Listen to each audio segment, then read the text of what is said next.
It's a meeting of the Consolidated Commission on Utilities, and it is a working session for the Guam Power Authority. For the record, those present in the room today are myself, Commissioner Sanchez, and Commissioner Martinez. Online with us is Commissioner Mike Limchalco, and excused from the meeting today is Commissioner Francis Santos. So with that said, John, the floor is yours. We'll go to the issues for decision. Thank you, Mr. Chair. We do have 7 resolutions on the issues for decision, and then I would like to go through other discussions which involve, again, Typhoon Mauer update and generation capacity shortfall. Item number 1, Resolution 40-2023 for GWA and actually GPA FY 2023-25.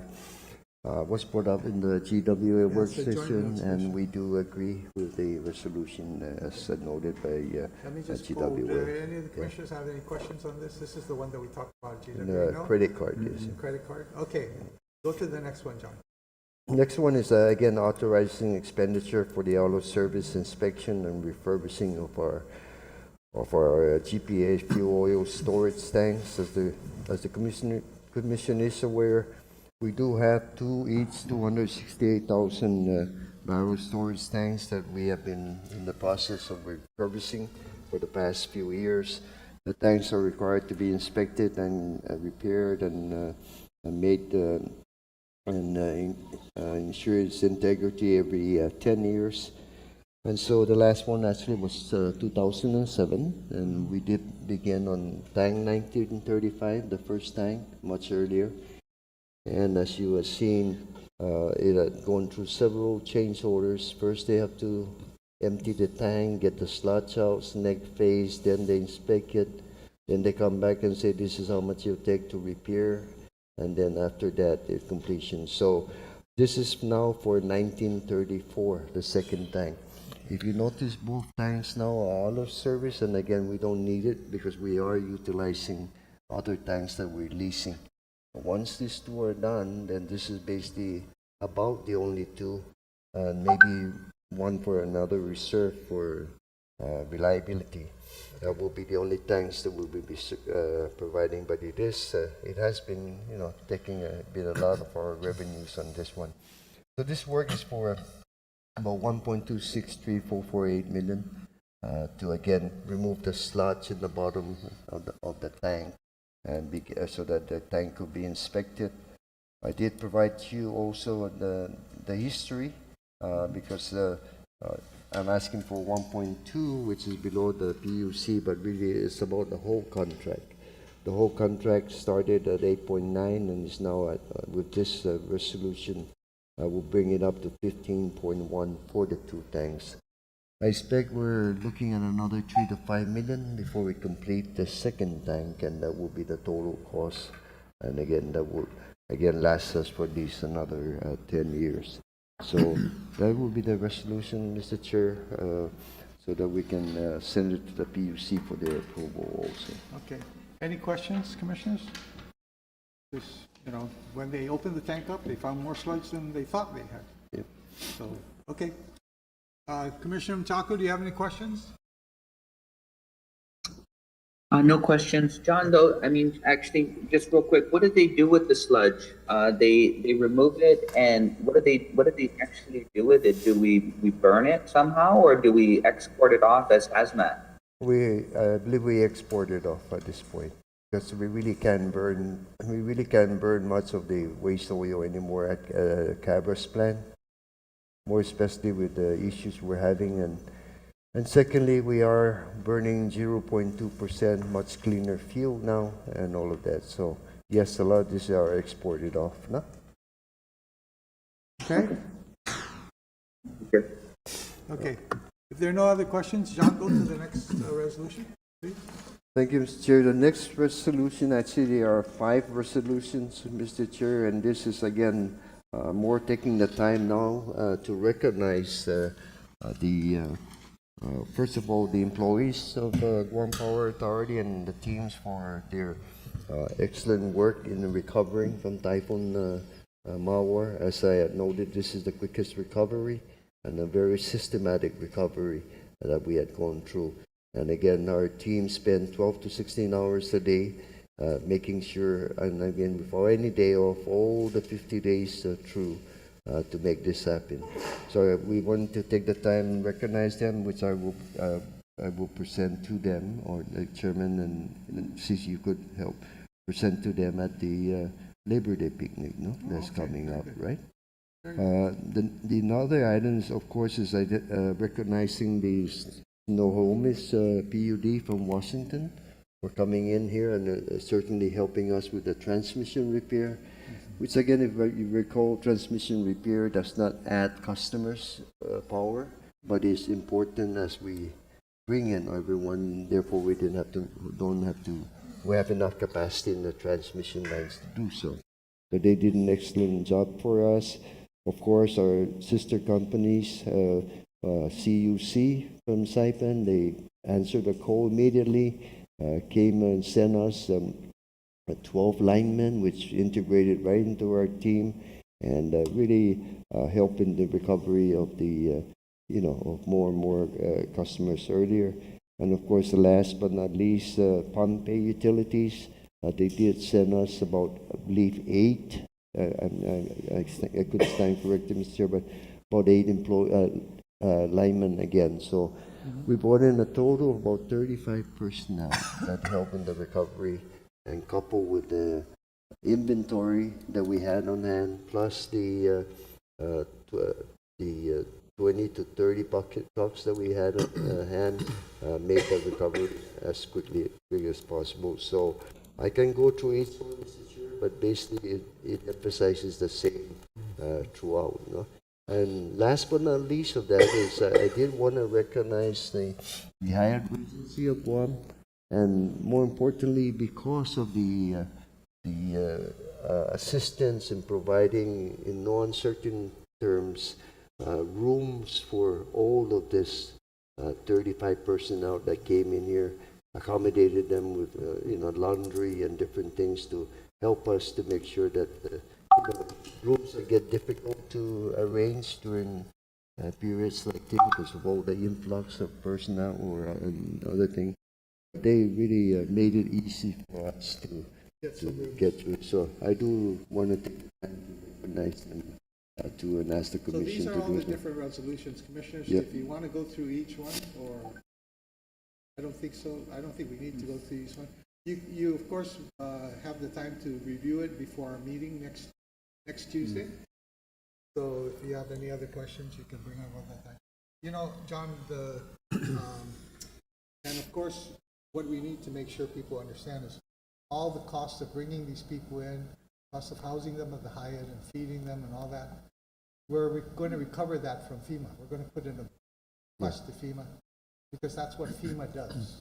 That's correct. The post recovery is a 90-10 now. So we only pay 10% of the total. Sure.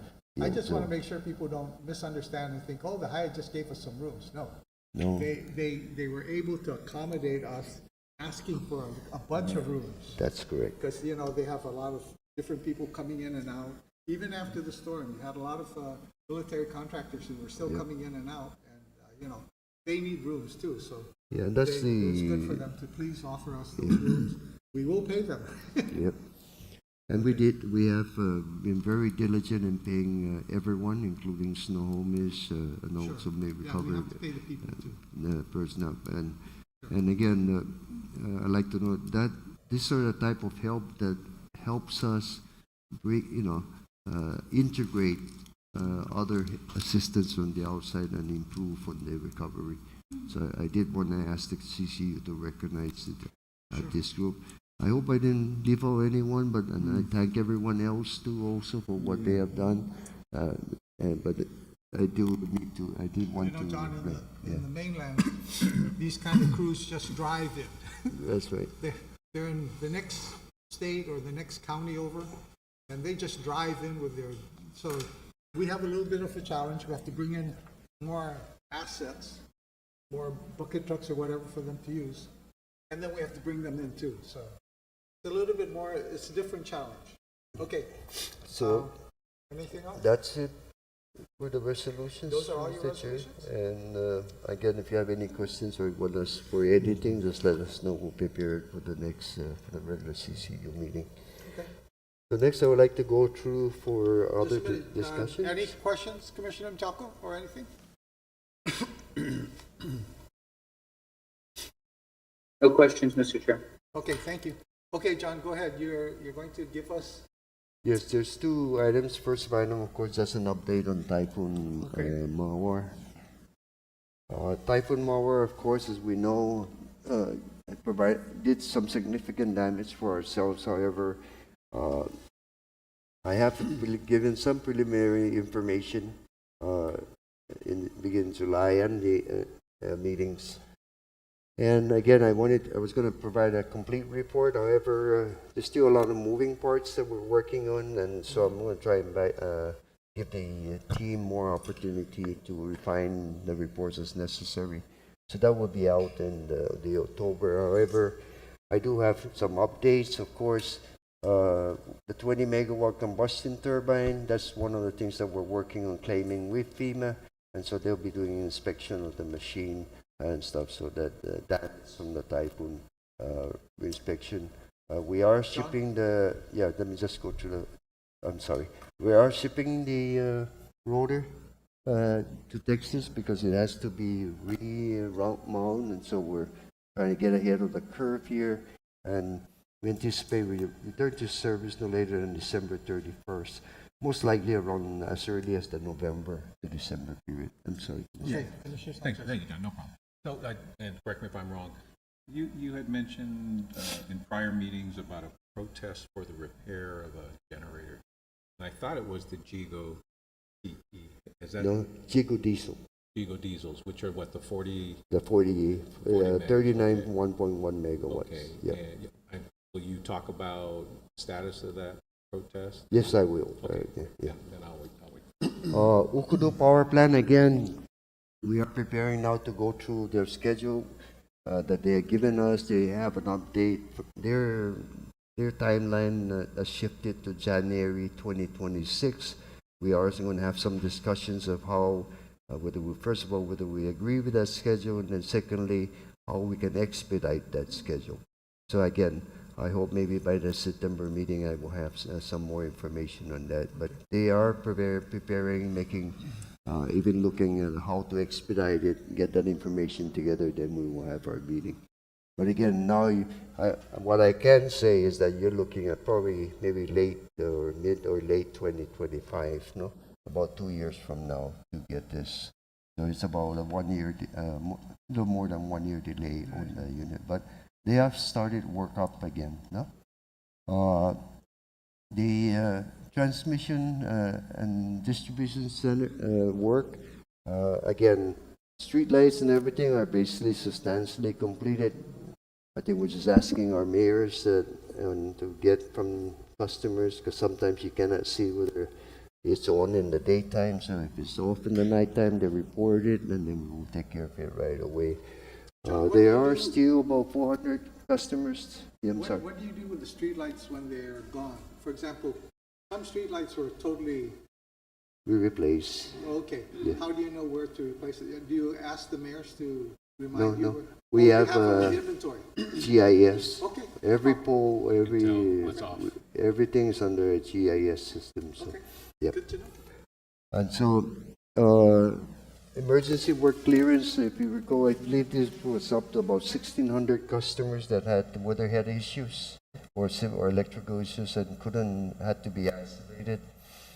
We still have about 400 outstanding, no? We've hooked up all the others. So as these customers get their work done, or again, some of this may be working for a loan or doing various things, throughout the period of time, we will recognize that it was a Typhoon Diamonds, and we will take care of them. No? As they come in, we are taking care of them right away. But there's still about 400 customers, and maybe some of these customers will not even be back, no? Totally damaged or whatever. Those would include customers who have lost their roof, for example. Yep, everything. Weatherhead or whatever. Next item. Standby generators, again, we've been working on this, doing all the, looking at the inventory, looking at the age of the machines. We're looking at where we will need to install new units and replace ones that are still running today but could end up, they've been, remember, a lot of these generators already been in there about 30 years. So we've been running these machines now for 30 years, but there is a plan to begin changing them out as early as 2020. But again, with COVID, all the other things, it's kind of slowed us down. But we are putting this all together now, but we're taking the opportunity to check all the assets, make sure it's the right sizing, all the things, making sure that the tanks can last 7 to 10 days. So that we don't have to worry about refueling. So we are doing a lot of work on this. And again, including we're looking at FEMA funding for some of this. And I think that we are going to need to buy a tanker for refueling for our team.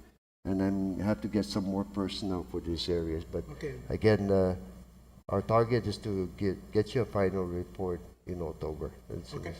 Thank you, Mr. Chairman. Hey, so, John, yeah, that makes sense that we look at addressing these. And I thought at the legislative hearing, there was a good question asked by, I think it was Speaker Terlahi. We have a surcharge that we've had for 4 years. I don't know. We put it in at the PUC, but it's been there for a long time. And it was designed, I believe, right? It was the cost, it was the amortization, we had to buy these gens, and then you had to operate and maintain them. Now we're looking at replacing them because they're 20, 30 years old, right? So I think that's a good match. But I thought it was a good question in terms of, how have we used the funds over this many years? And to me, fuel, maintenance, the like, your phrase, right, has been there. And now we're looking to buy some, and we did retire some debt. We used it also to retire debt that we used to borrow this, right? Is this surcharge, are we going to use the same surcharge to replace these generators on a going forward basis? Is this, I think what the legislature is looking at is, did you still need the surcharge? I didn't say it at the hearing, but I'm with you. If I knew we were going to look at replacing these generators, so the cash flow needed to, how do you pay for this? Well, we have this surcharge, but is this surcharge being used for, you mentioned at the hearing, it's blended into operations, because part of operations and maintenance is maintaining these gens. So when you put this package together, if you could also speak to that surcharge, will we still need, is it going to be the source of funding for replacing these generators? Is it the right amount? And I think what the legislature was asking, and I think it's useful for the commission as well, is how have you used these monies? And I don't want to go back 30 years. I mean, we know for a lot of it was the debt service on buying all these generators, right? That was a big portion of it, all right? But now now 30 years later, and 3 players that have been around for these 30 years understand the whole logic of the surcharge. You're now telling us that it's time to revisit and probably replace 30-year-old backup generators. And the source of funding, I'm going to assume, and you can speak to that when you're ready, is it going to be the surcharge? Is there going to have to be a change in the surcharge? Can the surcharge be lower? Just speak to that. I'm not looking for an answer today, but I know it's part of the solution. I'd just like to note that there is some, what do you call it, the surcharge was added in as part of a total filing. So it's really not what you call a dedicated, restricted fund. So that's why the funding is used, whatever. So yes, to answer your other question is, are we going to be using revenue funds from which that surcharge is a part of that revenue fund? Then the answer is yes, we plan to do that. No? And it's also much of the commingling. I mean, I think some of the senators were concerned about the commingling. I appreciate that at the end of the day, it was used for the debt service to buy the generators and then to maintain the generators. But because it's been around for 30 years, it was created with the right ideas, and now you're sort of revisiting why we created that surcharge, because you need to replace these gens. I think it would be a good time when you prepare this whole package, advise the commission about the surcharge. Is it sufficient? Can it be lowered? Do you need more? We hope, obviously, we hope you don't need any more from the Yeah, surcharge. and again, it's a commingled with the, so it's really, if you're gonna take it off here, it's the rate is, well, you're correct. I will talk about it. Yeah. Right. I will show the numbers Just- and Because show that. in fairness Yeah. to our customers, when we established this 30 years ago, we said, hey, the reason there's this little surcharge is we're gonna go buy backup generators and maintain them and operate them and put fuel in them. That's what you're paying for. And we've been doing In that, practice, yeah. the fact that we commingle it, I'm with you. Once it's in the rate, when I pay my power bill, Yep. John gets it and you pay your bills, right? But I think it's a good time to remember why we created it. Yeah. This is perfect timing because you're expressing a need to take why we created it and do it all over again, because this is a 30-year-old surcharge. Guess what it paid for? It's paid for 30-year-old generators. Yep. We're gonna need to replace it. Things are And how does getting that surcharge obsolete, fit everything, into yeah. that solution? Yep. Right? I think it would be good for all of us to be clarified on that when you finally get to this. We'll put it together Piece of with the puzzle. package. Yes, no worries. Thank you. Next. Again, claims. Our engineering manager has been working diligently on the FEMA reimbursement. They've been having, just to get that the commission aware, they've been having regular meetings with FEMA so we can get these reimbursements done as soon as possible. And then furthermore, how to get mitigation funds. Because my understanding is that in the past there have been some limitations on the mitigation funds. However, there are, like FEMA has shared with us, there are opportunities to get more money to try again to strengthen the system, not only for the power, but water, wastewater, and communication system. So we're working on those type of scenarios, and again, as we had noted to them, we're trying to find out how did Virgin Islands and what mechanism was provided for Virgin Islands to get about $2 billion of FEMA assistance, and Puerto Rico to get $11 billion for FEMA assistance.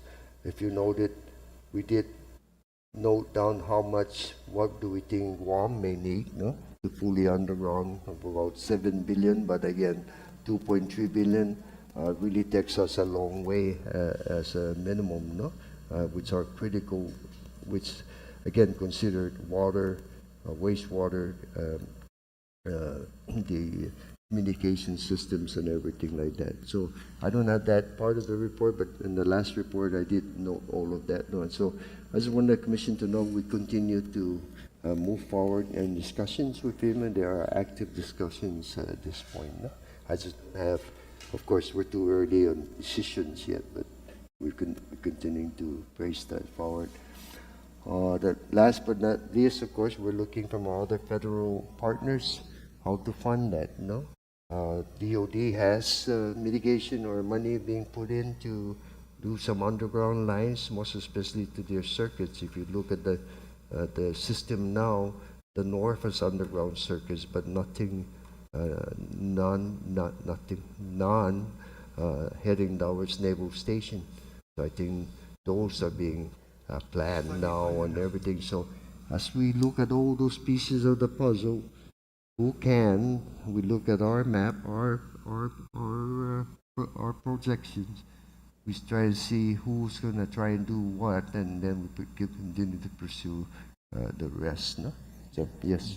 Thank you, Mr. Chairman. And just for disclosure and information of the Commission, as you know, there's a citizen effort that's emerging to complement what John B. is talking about, not just for power, but also for water, to convince DOD and FEMA, but particularly DOD, because it relates to the idea that between Guam and the CNMI, we are protected from this side of the world, and by investing in energy resiliency, we are investing in America's security. And so this effort is taking some shape. We got Congressman Moreland to introduce a placeholder into the NDAA requiring DOD to study this idea of undergrounding Guam, and within a week of Congressman Moreland putting it into the NDAA, they were seeing John B. I had dinner with Governor Palacios and the Admiral last week in Saipan on the CUC there, and the Marine General from Hawaii, And we talked about, Big Navy got beat up they're going for $7 billion. They had mostly wooden poles, and we spent 20 years hardening our pole system because it's cheaper than undergrounding. But they realized that Marwar exposed the security of the ability for this region to protect our country. And they too were very positive about supporting our efforts, not only with DOD, but with FEMA. But the DOD, we have a model that's already worked. We convinced DOD to build that northern wastewater treatment plant at their expense, and like a system development charge. But the procurement was completely managed by GWA, Miguel and the team. They built a great plant. But there was an example of using federal money, DOD money, to benefit the entire community, and it was a win-win. And that was what, 180 million, 200 million, Mr. Chair, at that level. Now we're looking for billions, but we know it's in the best interest of everybody to harden this region. So there's a CODEL coming in. There's a hearing tomorrow at the legislature. We're briefing the CODEL staff and Congressman Moreland tomorrow. We're also working with the Chamber of Commerce because, as you know, the Chamber of Commerce was very instrumental in just calling for the buildup, right? And again, private citizens articulating something for the common good. And we're trying to build the community support for everything you're just talking about, John. And then we're going to ask also to present to the CCU, because obviously you're not going to deal with energy solutions here unless you talk to GPA and the CCU.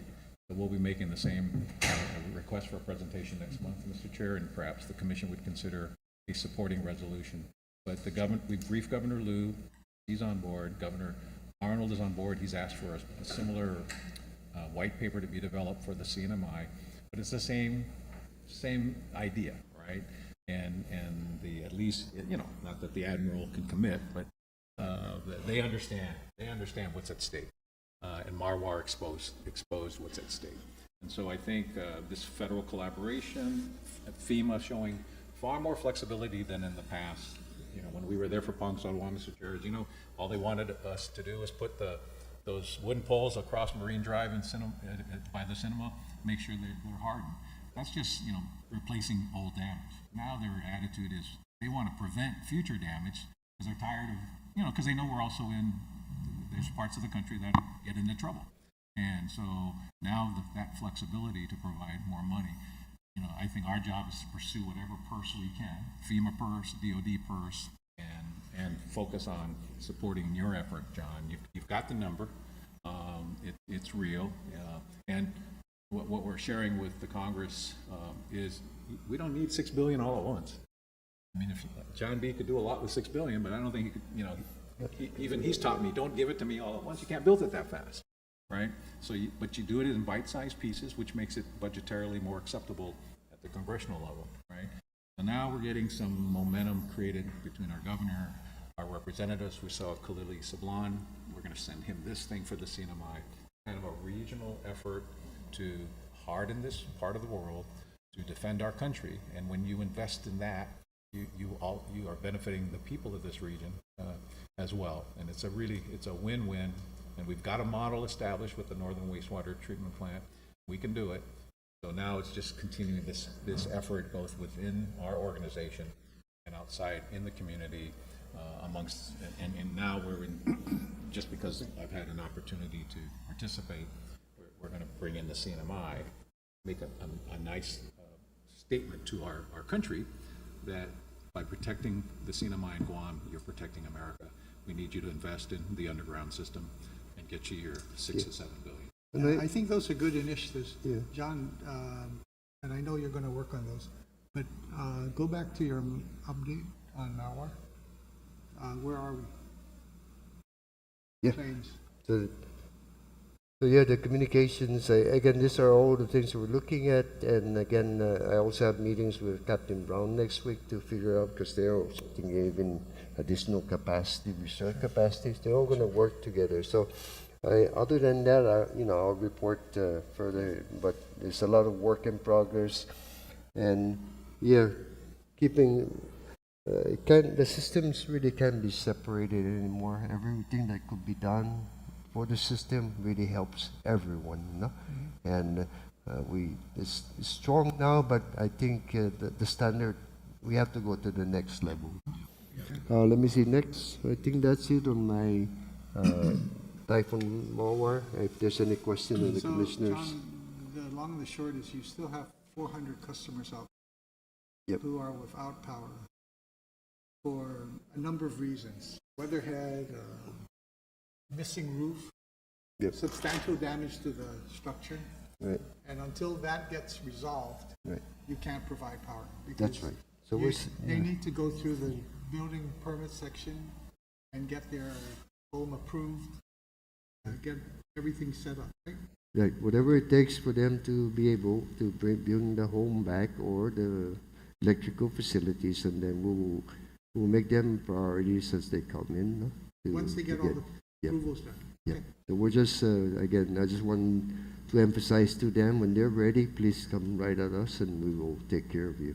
Okay. But basically, for the most part, done. And if your street light is out, tell your mayor so he can let us know and we will take care of it. But basically, I'm happy to say that the recovery has gone well, and now we're into the how can we do things better? How can we fund things, get funding for various things so that we can plan now and make and implement a plan to make the system better. No? Okay, that's it. Generation. Generation capacity shortfall, load shedding. Mr. Chair, I just brought this up. It's very busy, but again, it always tells you, if you look at this period, that's about September, August, September, October, November, towards December, your demand goes up. And so we're heading into the demand period, no? September, October. And so again, it's just if it was January or February now, we won't be having as much load shedding, if you will, no? But again, over the next 2 or 3 months are high demand periods. Just to make everyone know, here we are today, and as you can see, it's going to start climbing up to what you see here, which means you're going to have periods of 240, 250, and the highest peak demand was 260 before. We're still about 5% away from the peaks of the last year. However, we're beginning to very hot day like Saturday and Sunday. Oh, I was hoping for rain. It didn't rain, and so it certainly had more stuff. Next. Again, here it shows you, as you can see. Here's the August, September, October, and then we start lowering down to the December, January, February, March period where the demand is low. We give some relief as we move forward to look at capacities and other. This just tells you the highest demand in the past 3 years. 260 has been the highest in, let me see, October. I'm sorry, that looks like, October. But again, for your information. Next. So when does load shedding really occur? No, there's really 2 scenarios that we should, there's many, could be many more, but there's 2 that really impacts the customer. One, when the one base load is down. And as you can see the red, that's the load shedding, if you will. So it's really in the peak time. And then you look in the daytime, there's really, this red here is nothing, it's just following this. The GM couldn't grab this as well to make it as refined, so I will improve on that. But here's your load shedding period. Again, usually around 6 to 11 at night. If you notice in the daytime, we're not load shedding. And why is that? We have 80 megawatts of solar, Exactly. right? And so therefore, That's the yellow spot. that's the yellow and the beige one. So therefore, we look forward to the daytime, and that's where we do some maintenance or other things. But then if we don't make it back by peak, unfortunately, we're short with one base. And of course, shortage is not as much for like the other day on last night, for example. We gave out the schedule, but Cabras 1 came back and kept coming up. And so we load shed 3 circuits for about half an hour between 7 and 8, no? Is that- Actually, only 30 minutes, John. Yeah. I could watch the rest of Sports Center. Yeah. So again, but we put the schedule out, and of course, if we don't have to take it out, we go to whatever we can. Then we start taking it out to keep the system stabilized. No, because the last thing you want is a blackout, right? And so, okay, so this is the scenario we are in today. And again, evening, if it rains or something, we won't. And then we're trying to get more capacity. Number two, I'll explain that in a minute, is still down, and I'll explain why in a minute, right? But here on the right side, this is what happens when you lose two base load units, no? And as you can see, it's much bigger. It could be as much as 60 megawatts. That's a lot. That's about 20% of our customers, no? And it could impact in the morning, but it hasn't yet. We've been able to make it through, but it potentially could have done, and it could have been a longer period. But again, the core still helps us, no? So again, this is what we're trying to. You know, there's actually an idiot out there that doesn't want us to use solar energy. The solar energy provides us capacity during the day to avoid load shedding, and it reduces our use of fuel, which reduces the power bill. When we use it, and yet there's the Attorney General now thinks we should get rid of all these solar farms that are providing capacity during the day so that there's no load shedding during the day, and reducing the cost of power because it doesn't use oil. We are building a new generator. We keep other generators. We just talked about reinvesting in support generators, and we're using renewables, and it's the blend of these resources that's going to produce lower cost power and much more reliable energy. And we're already benefiting from the use of solar energy during the day. Otherwise, as you've alluded to, in the morning and even during the day, if we didn't have those solar farms, we might be load shedding during the day. So solar farms play a role. They're part of the mix. It's why the whole planet is mixing conventional and renewable energy sources. And lucky for us, you know, we don't listen to people that are ignorant about energy in the Attorney General's office, because they have no clue what it takes to provide reliable energy. And we will continue to do what we're doing. We've got a problem right now until we can get the new generator built, right? We know all the reasons why it was delayed, and we're working through the delay. And some things are beyond anybody's control. You think you saw the picture of what Marwar did to those tanks? Nobody can control for that. That's going to add another year to it. But the pieces are in place to get that power bill down. It includes conventional generation, which you're building, and it includes maintaining the use of solar energy that we already have on the grid. We're bidding out for even more on the grid because it will lower the price of power and provide capacity during the day. And then when we get you the batteries that you are calling for, which we will get, it'll improve the ability of renewables to provide energy at a lower cost. So we're in good shape with the plan we're doing. We just need to get it implemented. So John, go ahead. Okay. Thank you. So, okay, again, next page, please. So let me give you a rundown as to where were we, where we are today, and where we're heading. No. So again, on August 18, we had one unit down, and of course, we still have Jigu CT down hard until December, November, December. You get a 240 peak, we're short 6. So like yesterday, we have short, no?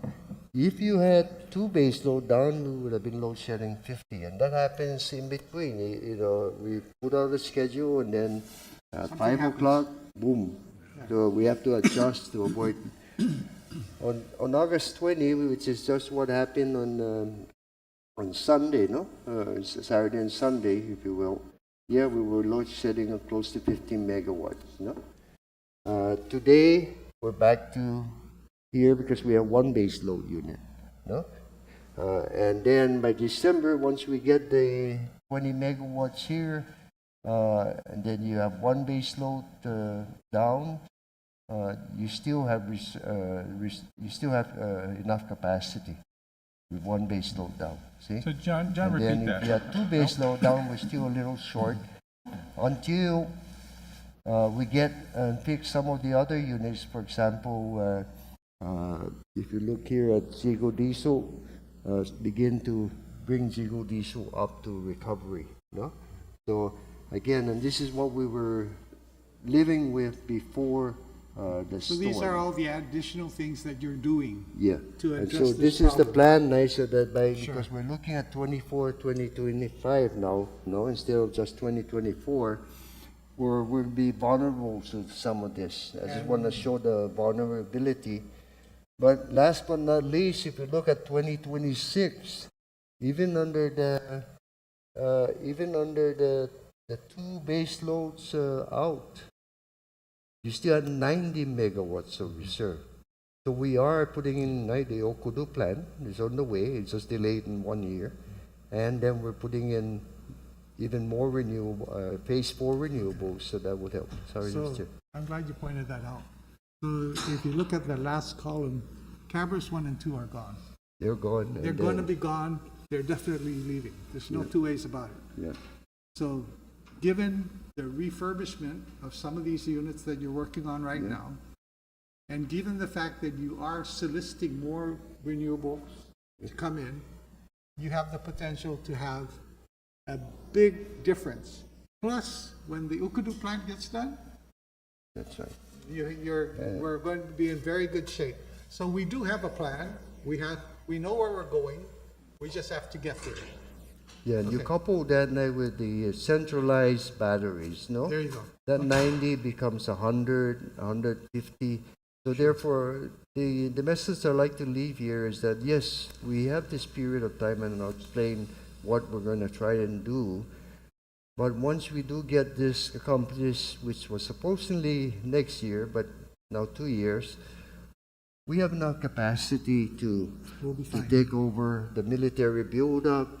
There's a data centers. There's others thinking, oh, what now? Is Guam really capable of providing that capacity?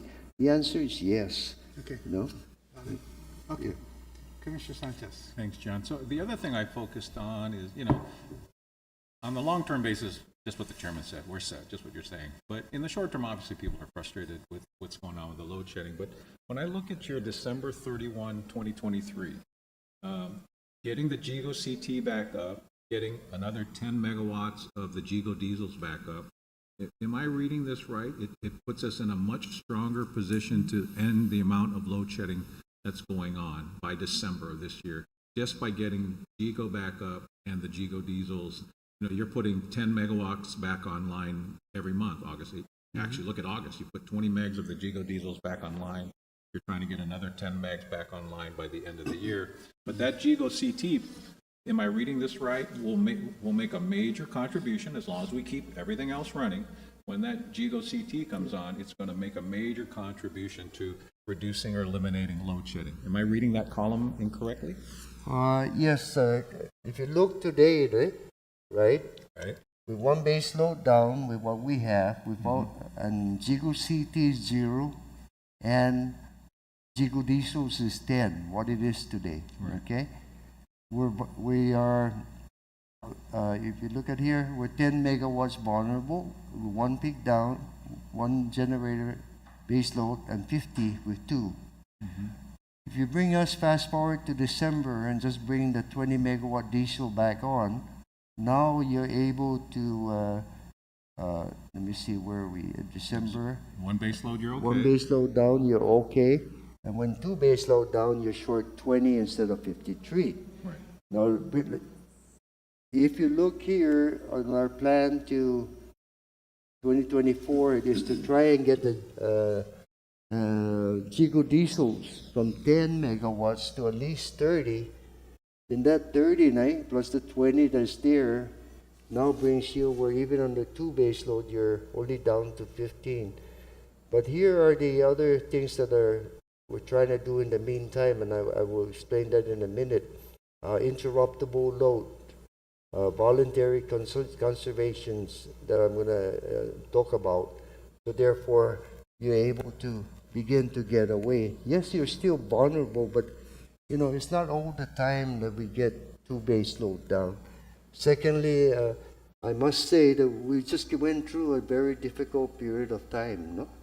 The typhoon, and then they've been stressed. We bring them back, and they're not back to normal humming along, if you will. So we're Cabros number 2 has been down since the 11 now. Remember, since the 11, and we only had 3 or 4 days of issues, right? So that could for various reasons.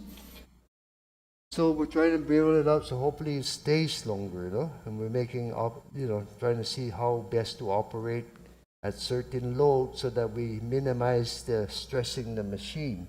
So we're working on that. So hopefully in the next 2 days or so we get Cabros up, and then we have adequate reserve, and we don't have until we lose one. Okay, we're down to minimal, and then so 2 base load down is not. It's not We can deal with it very better. often, no? We can But deal it does happen, and this is just what we want the public to be aware. And then I will go through what we plan, we're working on to try even to minimize that, no? So any questions so far on this one Yeah, before I John, get to our plan of action? The other tool in your toolbox has been the interruptible load. Yep. And I'm getting calls from hotels and I'll other. show that in the next one. Right, you're planning to implement that within Yep. That's in the next part. Next days and week. weeks? Okay, talk about that. So what does interruptible load do? Well, we still have capacity on the island, no? We have customers that have generators, no? And stuff. Of course, they will depend on the system, right? Because it doesn't wear their machines down and it costs them less.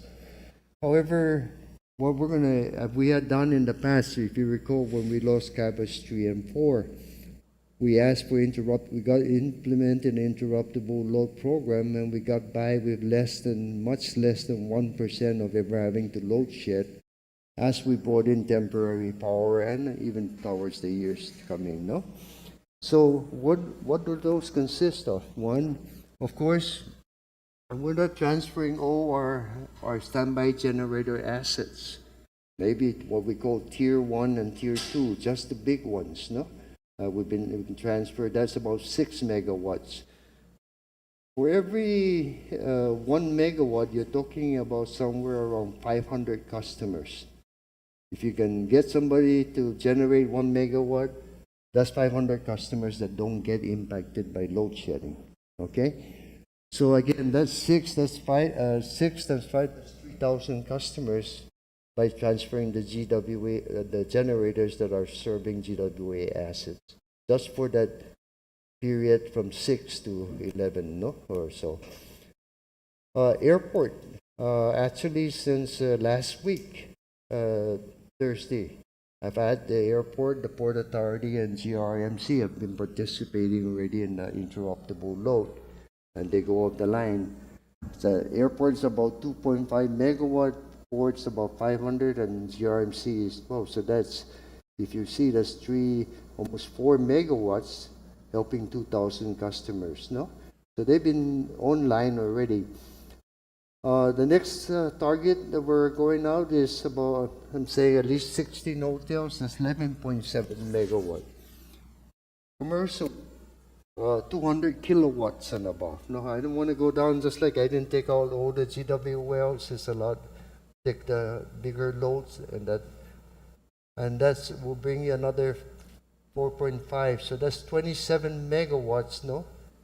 And using costs and everything that we have done in the past for a 6-month period, we're talking about a base rate impact of 1 million, no? But again, even if we had to rent or to bring in temporary power, it's not free, right? So it's actually almost a cheaper way, but it's a fair way so we can compensate them for different things, no? So again, there's what you're looking, 27 megawatts is what I was showing you. Next page. So where are we? Again, we have established it, and we've actually sent out letters last night to about 187 customers. They should be getting their letters now, an invitation, which they agree, and then they come back to us, and then Voluntary we will. on their part. Voluntary on their part, eh? And then we will, this is the program, we credit their bills on a monthly basis as they We're renting their participate. capacity. Yeah. But the capacity is Renting on island. capacity. So again, we also been working out with DOD. They're going to help us out to, when we really need it, then they will isolate certain parts of their system, no? And provide even others. So again, we're implementing this further with them. I think yesterday they may have helped us with this one. Yesterday or the day before. So again, John, I didn't see them on the list on the prior slide, the DoD capacity. no, I didn't. I kind of separated the two. Okay. It's the customers, the direct versus the. The military is on a customer but how much supplier lo- agreement, so Right. therefore, it's a little bit different in approaching that. Did I put it back? Can we go back one, please? How much load can they provide? I think maybe. Interruptible load. Maybe around 6 megawatts or something like that. I mean, the same way we pay our other customers with capacity. Yep. I'm with you. Pay the military to. Well, they've been volunteering and stuff. We'll work that out. Volunteering is even Yeah. better, but if you got to buy it, I mean, the key is the capacity's here, right? Because we know bringing in new capacity doesn't happen overnight. This is taking existing capacity on island and doing what it's no different than running a generator. You pay for O&M, you pay for the fuel, you pay for the Understood. It's just that CapEx. We're just using other people's capacity. we do provide them priority, because of the scenarios that we are here. So in that respect, they're helping us out by, helping. Next. Okay, so what are the things we're working on now? Of course, to get Jigo repaired. And again, I'm looking for that to be no later than, but of course, between the November to December time frame. No, I've already shipped out. I believe might be shipping out today the rotor. We're working on trying to find a resolution to the protest of the Jigo diesel, and hopefully we can move up on that. Where is the protest? You've denied it already, and it's going to Working to OPA? deny all the different. Who protested? protests. Who's the I'm vendor? sorry. So there were, for the Jigo diesel generators, there were 2 protests by 2 separate bidders. One was a joint venture, 3-party, JVC, Orbis, and GAI. And then that was the first protest. The second protest was by DOIC, D-O-O-I-K. And so it's under review. The protest, of course, required, due diligence to ensure that once the utility issues a decision on the protest, it's final and it ends. So, we want to be sure that we address the issues that the protesters or the bidders have raised. So again, it doesn't become an appeal issue up to the OPA and then up to the court after that, because of course, it's essential. Who's the potential winning bidder? We don't know.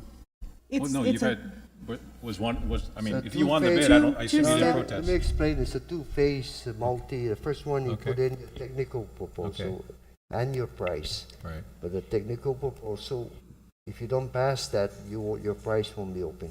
Is that where the protest So is? we're not yet at the price opening. So right now, the protest is just at the technical qualifications? That's correct. All right, And so- once we get that, then we can, the prices are still there. We can open, and of course, we're gonna ask to probably check whether the validity, is still there or no, the pricing. But have they been advised, have these 2 protesters been advised that they were not the highest rated technical provider, bidder? Yeah, that's why they. Because that's why they're vote. protesting, right? Yeah. Right, okay, and then you have denied them already? We're working on all of that. Because then, as council's saying, they can run to OPA, and then they can run to Superior Court, so that's why we need this procurement law changed, right? But at least, I just want to make sure, and it's good that the public knows that a major piece of the solution is being protested, and we have to deal with it, Yeah.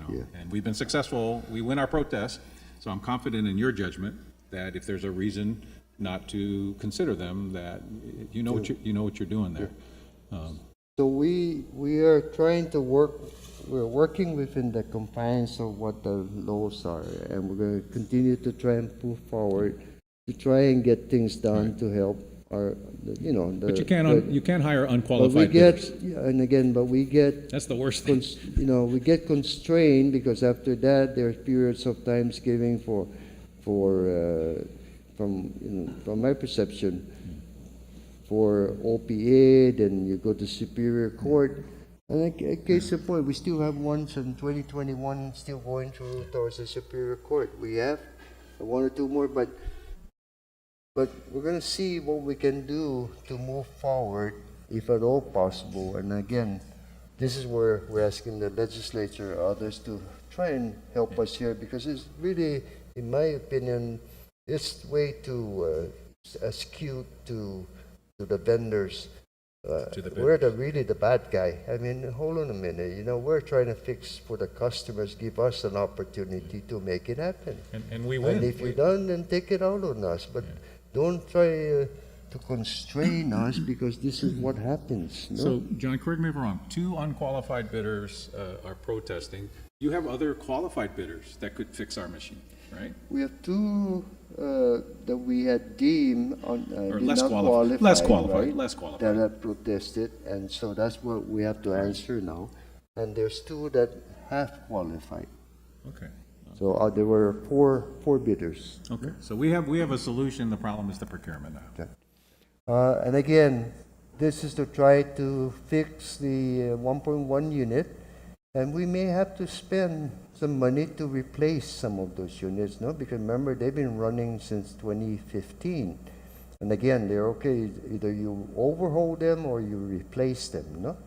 And so there are some already that's beyond the recommended hours that are down, all of this. And so, and again, even if you take worst case and replace 25 of those 22 of those 1.1 million, what would it cost us? About 12 million. 12 million is what is affordable for us. We have, remember, from the recovery from our LEAC, that was actually also a program, like the chairman has always mentioned, for CIPs. We have that cash back now. So now with the cash coming back, and the CFO have already given me, yes, that could be done. That we can fund if we can get moving, repair the units and get them back, no? Okay.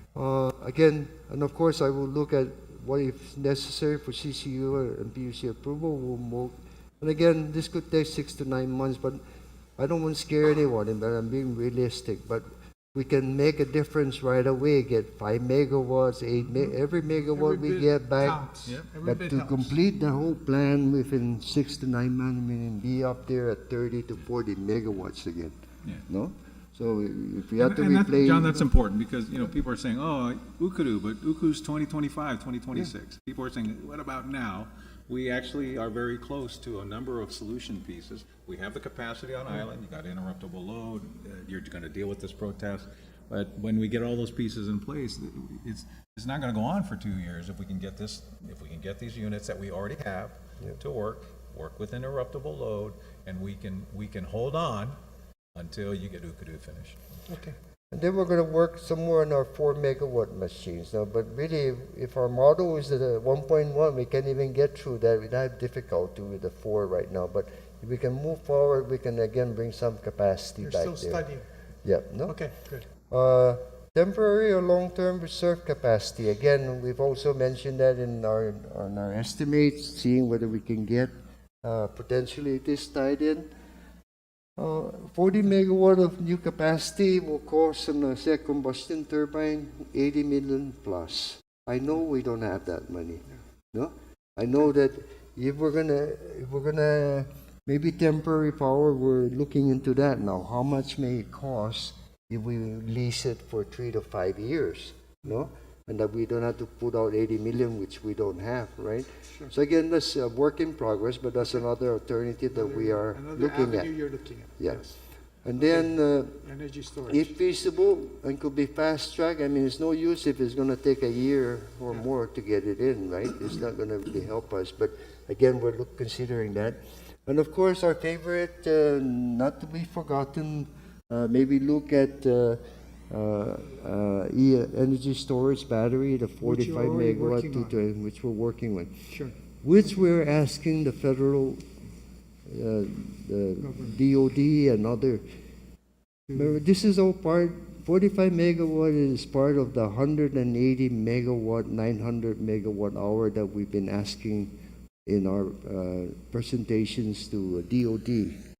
Help us, maybe we can put one in Anderson, one in Naval Station, one in Marble, because we can charge it in the daytime from renewables or from conventional generators in the early morning so that we can shave the peak. It would also provide improved power quality, stronger reliability. So as we talk about, national threats and everything, the batteries are really something that and it's part of our integrated resource plan to make it happen. So what I'm saying, well, let me start looking at getting out the door with at least one, maybe with options for more. And if we get the funding, then we take it. If not, then maybe an IPP for 25 years on the ESS. So that 45 megawatt of ESS, we charge it in the daytime. That's the 45 megawatt that will get rid of the load shedding that we have today. But of course, that's going to take about a year, 18 months maybe to build it on. So John, I have a capacity question, because, Yeah. When Ukudu is done, are you still going to need the 25 meg Dededo CT, Gigo CT? Are you going to still need that capacity? I have never heard us say we're going to retire the smaller temporary, Back it up to the peak chart.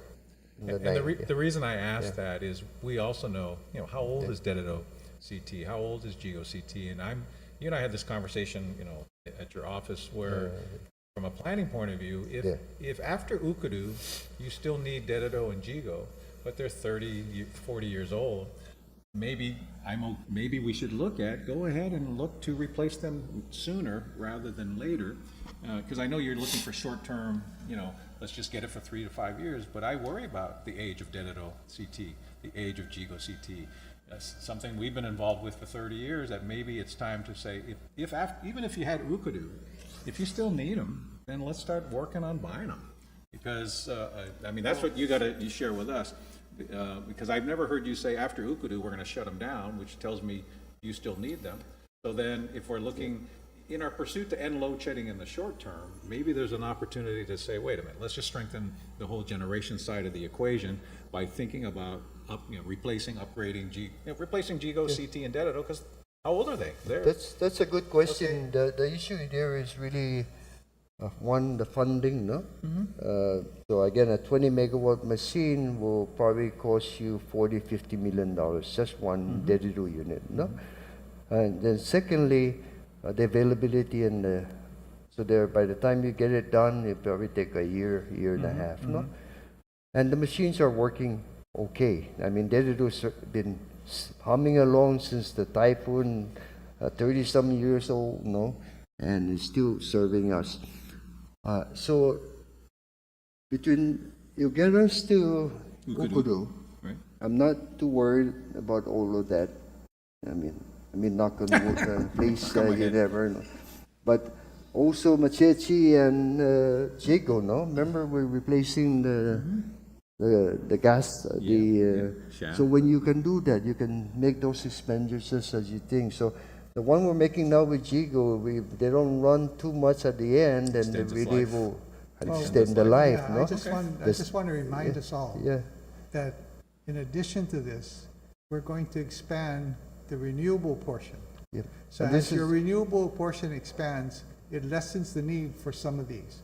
So therefore, that's kind of the balance that you need to go. So And that's what- where that's I'm heading, is that that's where your planning there's a is going. few more things to this puzzle, right, if you will. So One, even with Okudo on, you're gonna have to overhaul the steam turbine once every 4 You're gonna years, so have- you you're need gonna the have backup. reserve. You're gonna have The reserves. second part, Nai, is as we put in these energy storage batteries, you're proving its wealth. It's wealth, not its worth. It's value. So therefore, by putting it in, it's also going to allow you now to retire some older Conventional jets. units. Plus the phase 4, renewables, like the Plus the chairman more mentioning, renewables as you put that them in. also helps you. So you're still gonna have a core of conventional units, no? But maybe less because now you have battery systems Depends on that how will the break. renewables Because you're manage. gonna overhaul, you're gonna overhaul that Ukudo in January and February when it's the cool, load demand's is low. very low, see? So there's an opportunity. So to answer your question, the machines will last, and yes, there could be an opportunity to replace but batteries, I think, and renewables. You'd rather do will- batteries than will generation? That's where replace. you- Batteries, And that's where you think why, the- renewables. that's why if you look at this, this is 90 megawatts without batteries. So if you take a 45 megawatt battery and you put it in, that 45 becomes 135 of capacity that you can serve because you're shaving the peak throughout the winds. But what I see in 2026, you still need Jigo and Macheche, right? And, Yeah. And so that's why, but we also know the age of that capacity, it's older. So what I'm wondering for you to think about is instead of thinking that, don't be hesitant to come up with a short-term solution for generation, when you know in 2026, you're gonna need some CTs that are now 3 years older and running under stress Yeah, until you get no, Ukudu. and again, the key now to Deridu CT, and I thank actually both of you were in the commission when we asked for the approval of this. To redo them. It's in a bunker. Yeah, Yep. so they're, So what you can do now is just pull out the old one and put in the new one. That's why I So think you should yes, buy 'em. at some point, as part of the integration of the reliability is part of what you do, right? But I think for the next to get us through this period, we're fine. no? So, but that will be and the whole if idea if, though. if we get the billions of dollars. If you look Then we'll do it. if you look at the the one the 2.3 billion, it says 80 megawatt combustion turbine there. And that's part, There's your CTs. So we're thinking the same way. You're gonna Yeah. eventually replace these CTs that have really bailed us Well, out. you're gonna keep some of them. Well, but no, I he's gonna think- get a new one. Well- Whether it's batteries or conventional, we're gonna retire what we call Jigo and Dededo CT in the coming years. Because in 2026, you need the capacity, whether it's coming from batteries, and right now, you're showing in 2026, you still got CTs running.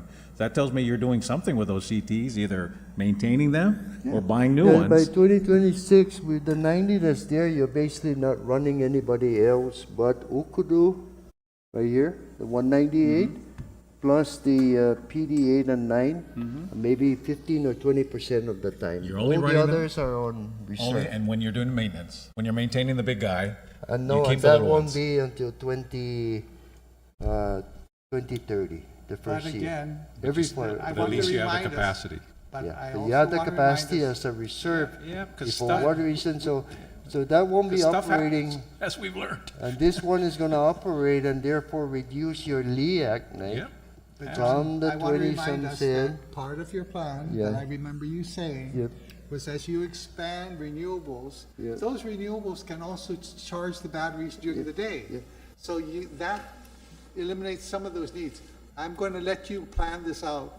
This is not a plan locked in cement yet. You have a lot of moving parts. But what I'm excited about is we have a lot of opportunities. Okay? That's why that 45 So there's megawatt nothing keeps coming set up. in stone. no? Right, Okay, but thank that's you. why those two CTs are still there in 2026. Okay, So so, I thank think you. obviously you still need them. Yeah. So Okay, let's go get them. okay. So, thank you very much. Any I questions? think Oh, wait, that's it. Wait, I'm not done. Okay, John. I'm almost done. Okay, that was now for the fun part. Actually, we're going now the interruptible load for our major customers with generators, no? And then we also always go out and say, please conserve. But then we haven't really told our customers how to conserve. And I don't want it to be mistaken. We're not mandatory or we're not telling people, we're asking people to help us help others, voluntarily. And how are some of those things that we can do? The water heater and I is about a 4 kilowatt And really, when it's already hot, it's about 1.5 that it keeps maintaining the temperature that you set. So one, you can set that water heater from the 130, which is almost scalding, to maybe 110. Because what do we do here on the island? We turn on the hot water and then we blast it with cold water to make it, right? So all we're doing is wasting energy. So put it down to about 110 on you, for one. And then secondly, turn it off, if you will, please, between when we say load shedding tonight, from say 5 o'clock to about 10 o'clock. Shower You before will find 5. that you will find Or no after that Or cold water. no that the hot volume of hot water that's there will there. you can shower and it's enough for everybody. You can take and more then than one. turn it on in the evening or in the daytime.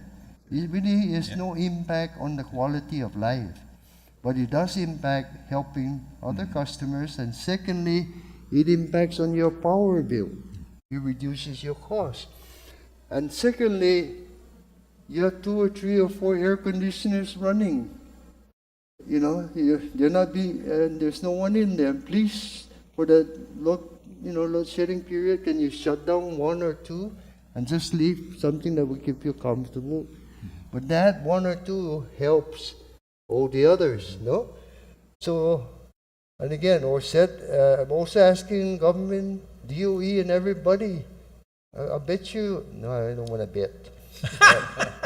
I can assume that some of those are down at 62, 64, which doesn't even get that cold. But what it says is that you're working that machine to death, no? Yeah.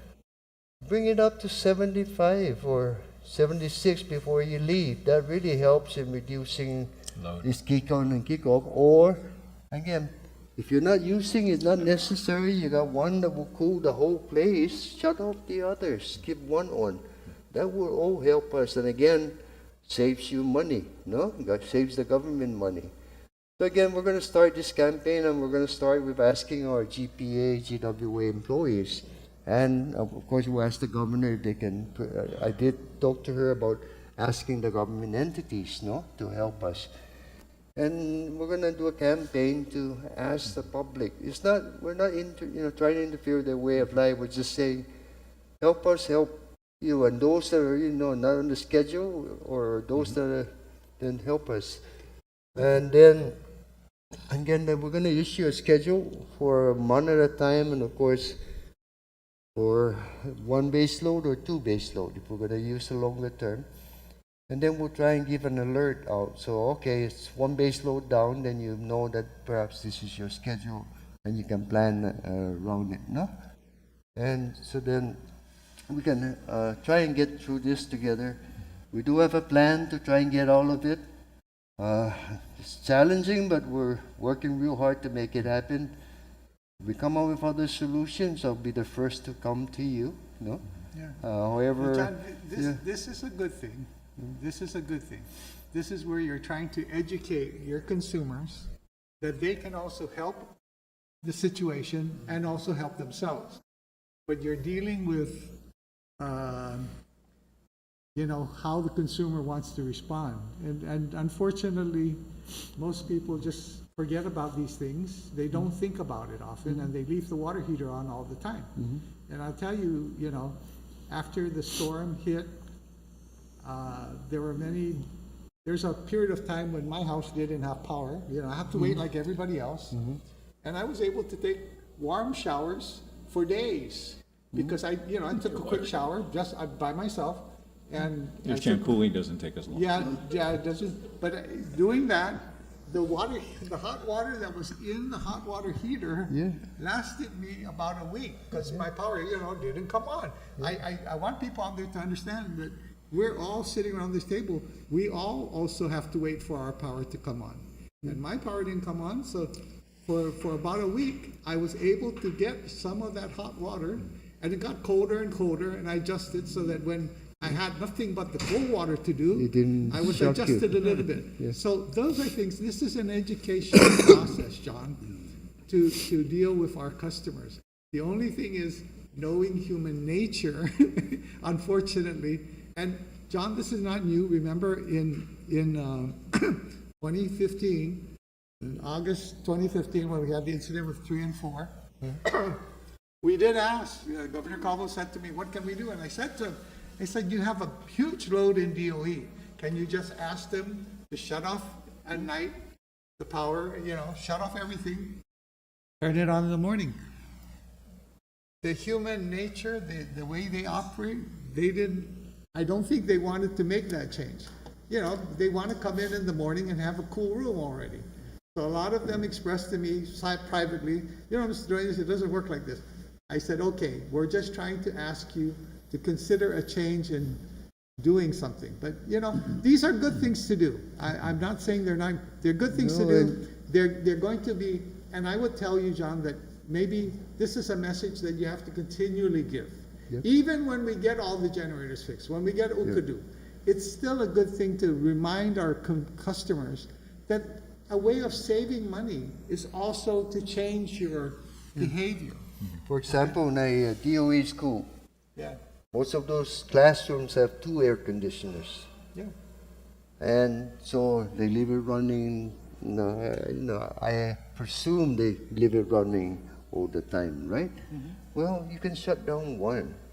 And if they're concerned about mold, they can reduce the temperature to 75 degrees if they're concerned about mold.